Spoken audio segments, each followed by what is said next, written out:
I did talk about it. SCP licenses at unreasonable royalty prices. I did talk about it already, right?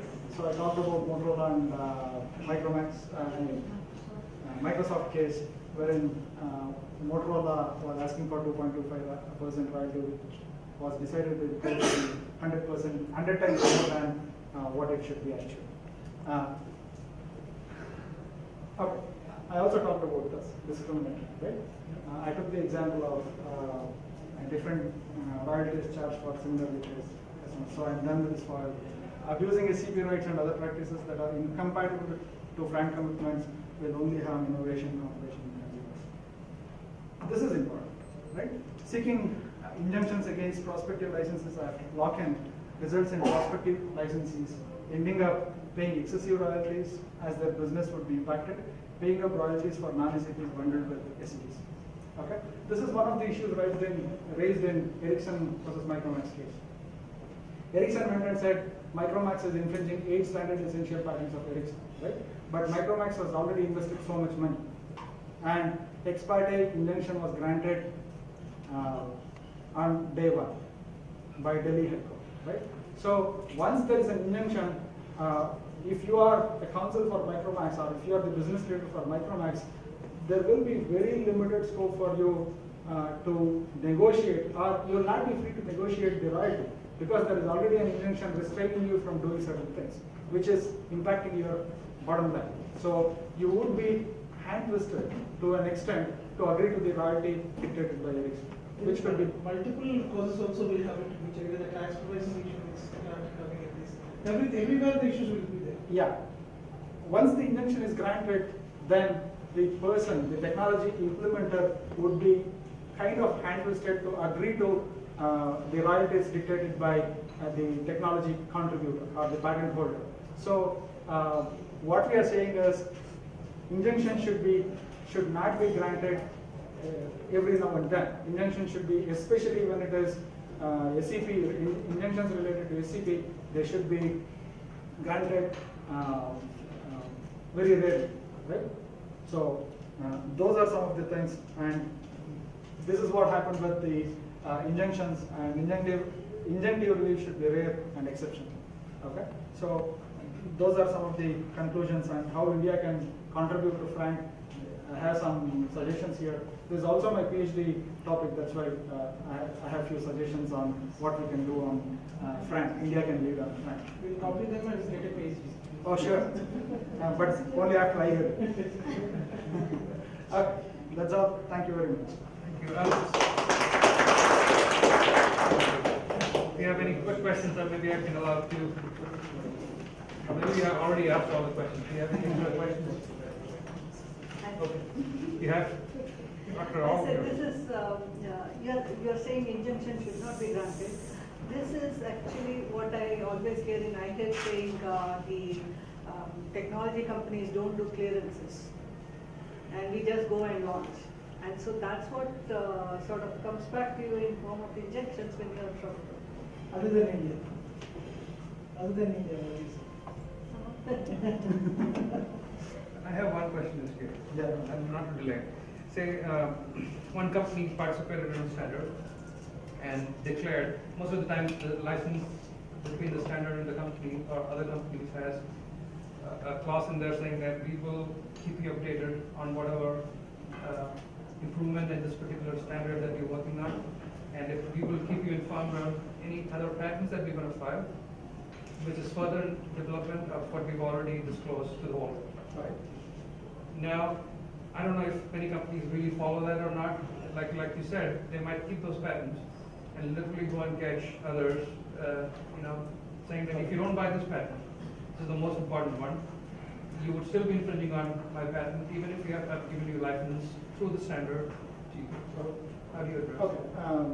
Probably I'll give you a little bit long answer. Standard settings organizations do have IPR policies. Every standard settings organization will have an IPR policy.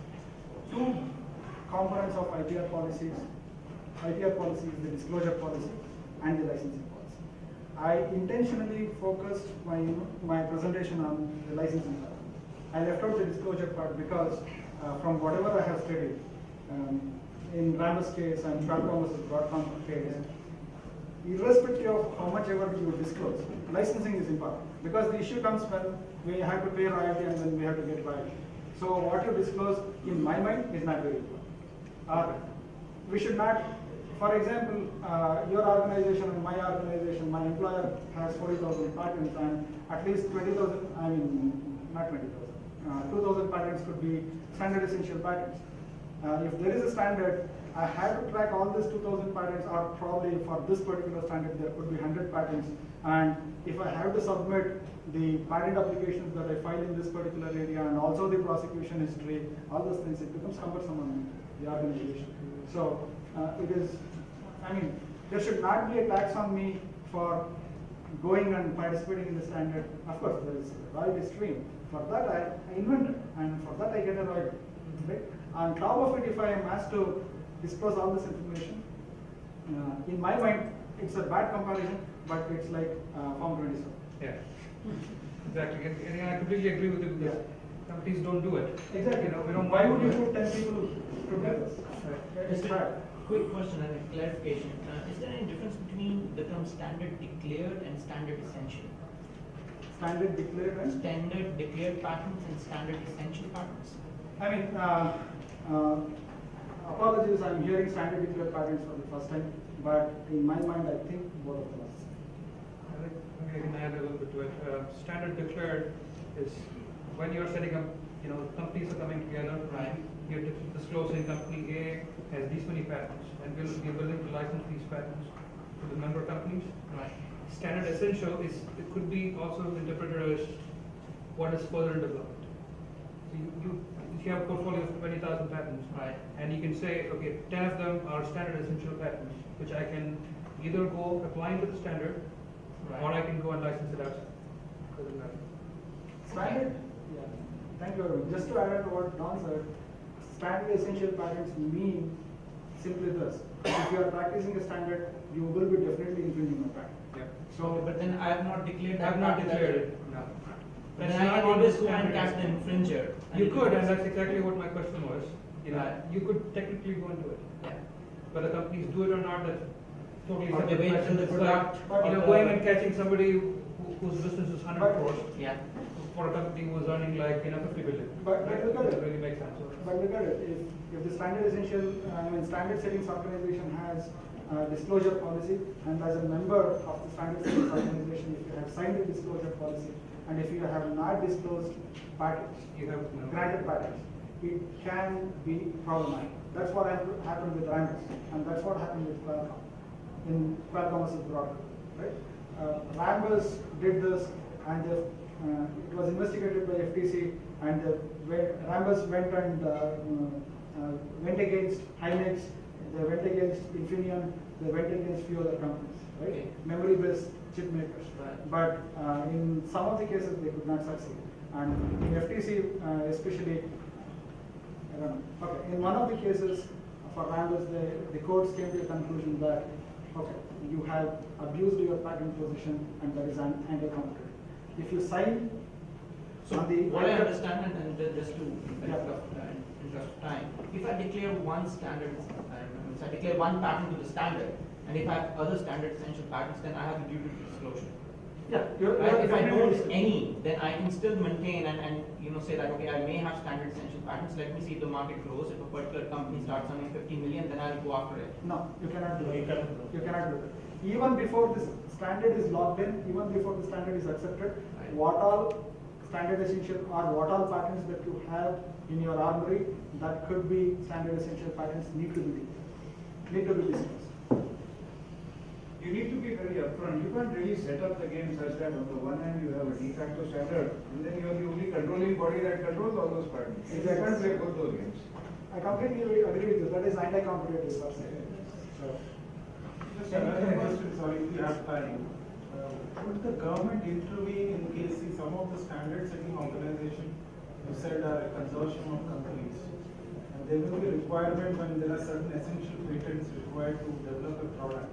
Mhm. So like how we have compulsory provisions in patents, is there something where the government intervenes on these standard essential patents, or it is left to the SSOs to decide? I mean, in India, India, we don't have a very well developed history. We don't have a history of standard settings organization in that space.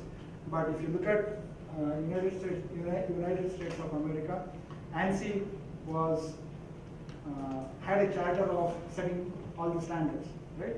Then they very soon they realized that government getting involved into every standard settings organization is not the most effective way of doing that. So they took a step back and said, okay, organizations, you go and set up the standards that you want. For USB, you cannot come up with a social justice or social good argument. But for a drug, you may. And on compulsory licensing, Go ahead. Go ahead. there is nothing like compulsory licensing in case of standard settings organizations because FRAND itself acts as a compulsory licensing. Once you sign on FRAND, you are agreeing that you will license it out, right? Coming specifically back to compulsory licensing provision in India, as an individual, I would like to say it is a burden on the human. Thank you, SK. Thank you.